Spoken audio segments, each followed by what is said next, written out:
Shri Swami Samarth and success coaching classes तांबेमध्ये आपल्या सर्वांचे पुन्हा एकदा हार्दिक स्वागत.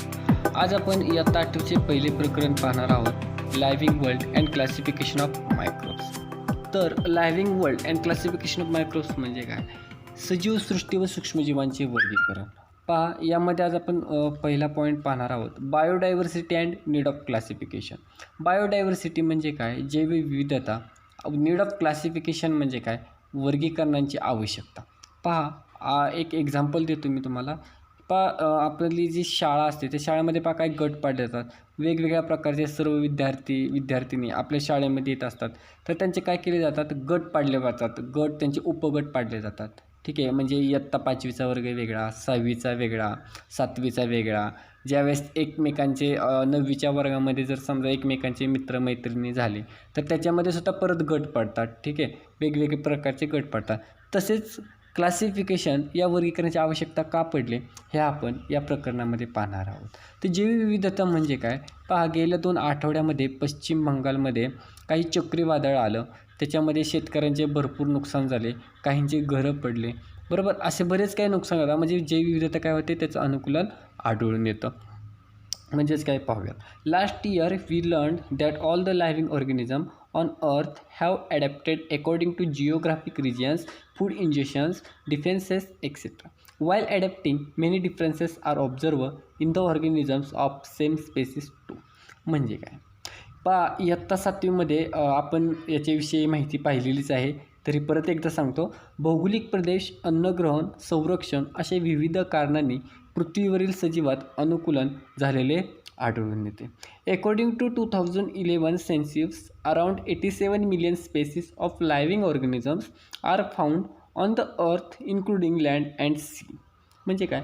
2011च्या गणनेनुसार पृथ्वीवरील जमीन व समुद्र यांमधील सर्व सजीव मिळून सुमारे 87 दशलक्ष जाती ज्ञात आहेत. भरपूर सजीवांचा अभ्यास करण्यासाठी त्यांची गटात विभागणी करावी लागली. सजीवातील साम्य व फरक लक्षात घेऊन त्यांचे गट व उपगट करण्यात आले. सो ग्रुप्स अँड सबग्रुप्स, गट अँड उपगट were created considering the similarities and differences among the living organisms. पहा, आता आपल्याला माहिती आहे, समुद्रामध्ये पाण्यामध्ये राहणारे प्राणी आहेत, आकाशामध्ये उडणारे पक्षी आहेत, सरपटणारे जमिनीवर राहणारे प्राणी आहेत, असे भरपूर प्राणी आहेत. अशा एकूण 87 दशलक्ष जाती काय झाल्या? ज्ञात झाल्या. त्या जाती ज्ञात झाल्यानंतर काय केलं? त्यांचं वर्गीकरण पाडलं गेलं. त्यांचं वर्गीकरण पाडावं लागलं, त्याची गरज भासली, म्हणून त्यांचं गट व उपगट अशा 2 प्रकारामध्ये काय केलं? त्यांचे विभागणी केली. This process of dividing living organisms into groups and sub groups is called biological classification. Meaning काय याचा क्लासिफिकेशनचा? पहा, सजीवांचे गट व उपगट बनविण्याच्या प्रक्रियेला जैविक वर्गीकरण असे म्हटलं जातं. काय म्हटलं जातं? जैविक वर्गीकरण असे म्हटलं जातं. पहा, मी इथून थोडंसं इतिहासामध्ये आपण जाणार आहोत. इतिहासामध्ये जाण्या अगोदर थोडीशी माहिती पाहूयात. रॉबर्ट हार्डिंग फिटाकर 1920-1980 म्हणजेच 1920 साली त्यांचा जन्म झाला होता आणि 1980 साली त्यांचा मृत्यू झाला होता. Was an American ecologist. In 1969 he divided living organisms into 5 groups. म्हणजे काय? तर ते अमेरिकन काय होते? एक परिस्थितिकी तज्ज्ञ होते. तर पहा, याच्यामध्ये विटाकर एक शास्त्रज्ञ आहेत. त्यांनी 5 विभागामध्ये विभागणी केली आहे, ते आपण पाहणारच आहोत. त्याच्या अगोदर आपण थोडंसं इतिहास पाहूयात काय दिलं आहे. Carl Linnaeus in 1735 divided living world into kingdoms. पहा, 1735मध्ये कार्ल लिनियस या शास्त्रज्ञाने 2 गटामध्ये विभागणी केली होती, डिवायडेशन केलं होतं. 2 किंगडम्स म्हणजे सृष्टी, विजेटाबिलिया अँड ॲनिमलिया. दुसरा पॉईंट आहे, दुसऱ्या शास्त्रज्ञाने काय केलं? पहा, हॅक्ट इन 1866 कन्सिडर 3 किंगडम्स. त्याने काय केलं? 3 सृष्टींचा शोध लावला. कोणत्या? प्रोटिस्टा, प्लांट्स अँड ॲनिमल्स, म्हणजेच वनस्पती, प्राणी. ओके. त्यानंतर 1925 Chatton created 2 groups, prokaryotic and eukaryotic. Prokaryotic and eukaryotic म्हणजे काय? दृश्यकेंद्रिक अँड आदिकेंद्रिकी. आणि यानंतर in 1938 Copeland divided living organisms into 4 kingdoms, Monera, Protista, plants and animals. पहा 1938मध्ये कोपलँड या शास्त्रज्ञाने काय केलं, बरंच डिवायडेशन केलं ते सूक्ष्मजीवांचं. किती गटामध्ये केलं आहे? 4 सृष्टीमध्ये केलं. पहिली सृष्टी आहे Monera, Protista, plants and animals. याची पूर्ण माहिती आपण पाहणारच आहोत. ठीक आहे, तर पुढील पार्टमध्ये काय करूयात आपण याची थोडीशी माहिती घेऊयात. ठीक आहे, हा भाग तुम्हाला समजला असेल असे मी गृहीत धरून पुढे जाऊयात. व्हिटकर या शास्त्रज्ञाने जे 5 प्रकार मांडले होते ते आपण पाहूयात. For this classification Whittaker consider following criteria. तर पहा, फर्स्ट आहे कॉम्प्लेक्सिटी ऑफ सेल स्ट्रक्चर, म्हणजेच काय, पेशींची जटिलता. याच्यामध्ये प्रोकॅरियोटिक आणि एकारियोटिक. म्हणजेच प्रोकॅरियोटिक म्हणजे काय, आदिकेंद्रकी, आणि एकारियोटिक म्हणजे दृश्यकेंद्रकी, म्हणजे दिसणारे सजीव आणि न दिसणारे सजीव. याची माहिती व्हिटकर यांनी यांचं वर्गीकरण केलं.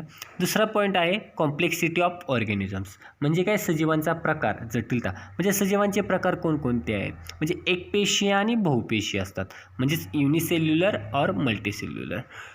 तिसरा पॉईंट आहे मोड ऑफ न्यूट्रिशन.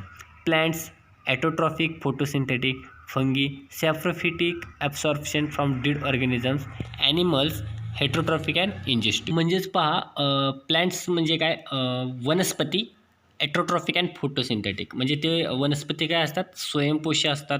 ठीक आहे, ते म्हणजे स्वतःचं अन्न स्वतः तयार करू शकतात.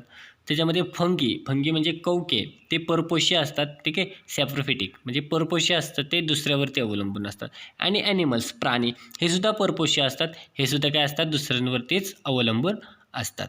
चौथं त्याने मांडला लाईफस्टाईल. लाईफस्टाईल म्हणजेच काय, जीवन पद्धती, म्हणजे जीवन सायकल कसं आहे, चक्र कसं आहे त्याचं. प्लॅन्ट्स प्रोड्युसर्स म्हणजे उत्पादक, हे वनस्पतीवर अवलंबून असतात. ॲनिमल्स कंझ्युमर्स म्हणजे प्राणी, हे भक्षक करतात. फंगी डिकम्पोजर्स म्हणजे विघटक, हे कवके असतात. ठीक आहे, यानंतर 5वा पॉईंट व्हिटकरने मांडला फिलॉजेनेटिक रिलेशनशिप, म्हणजे काय, प्रोकॅरियोटिक टू इकॅरियोटिक आणि युनिसेल्युलर टू मल्टीसेल्युलर. म्हणजे काय, वर्गानुवंशिक संबंध, म्हणजे त्यांचे संबंध जे आहेत ते वर्गानुवंशिक पद्धतीनेच आहेत. आदिकेंद्रकीपासून ते दृश्यकेंद्रकीपर्यंत आणि एकपेशीयपासून ते बहुपेशीयपर्यंत सजीव त्याच्यामध्ये असतात. यानंतर आपण लायव्हिंग ऑर्गॅनिझम्सचा एक चार्ट पाहणार आहोत. ठीक आहे, याच्यामध्ये त्यांचे किती प्रकार आहेत फक्त एवढंच पाहणार आहोत. याची संपूर्ण जी माहिती आहे स्टेप बाय स्टेप ते आपण पुढील पार्टमध्ये पाहणारच आहोत. तर पहा, लायव्हिंग ऑर्गॅनिझम्सच्या 2 पार्टमध्ये डिव्हायडेशन झालेलं आहे, प्रोकॅरियोटिक्स आणि युकॅरियोटिक्स. प्रोकॅरियोटिक्स म्हणजे आदिकेंद्रकी आणि युकॅरियोटिक्स म्हणजे दृश्यकेंद्रकी. प्रोकॅरियोटिक्समध्ये एक प्रकार पडला आहे, त्याचा टाईप्स आहे युनिसेल्युलर म्हणजे एकपेशीय. याच्यामध्ये किंगडम एक असतो मोनेरा, म्हणजे किंगडम म्हणजे काय, सृष्टी. युकॅरियोटिक्समध्ये युनिसेल्युलर आणि मल्टीसेल्युलर असे 2 टाईप्स पडलेले असतात. याच्यामध्ये युनिसेल्युलर म्हणजे काय, किंगडम टू प्रोटिस्टा, याच्यामध्ये एकच असतो सृष्टी, 2 आहे प्रोटिस्टा. मल्टीसेल्युलर म्हणजे बहुपेशीय, याच्यामध्ये 3 प्रकार पडलेले असतात, ते पाहूयात. पहिला आहे kingdom 3 fungi. Cell all present but organisms can't perform photosynthesis, म्हणजे काय, सृष्टी 3 कवके असतात, कवके आहेत. याच्यामध्ये कवके कोणतं कार्य करतात, तर कवकेला पेशीबद्धिक असणारे पण प्रकाश संश्लेषण करू न शकणारे. किंगडम 4 प्लॅन्टिया.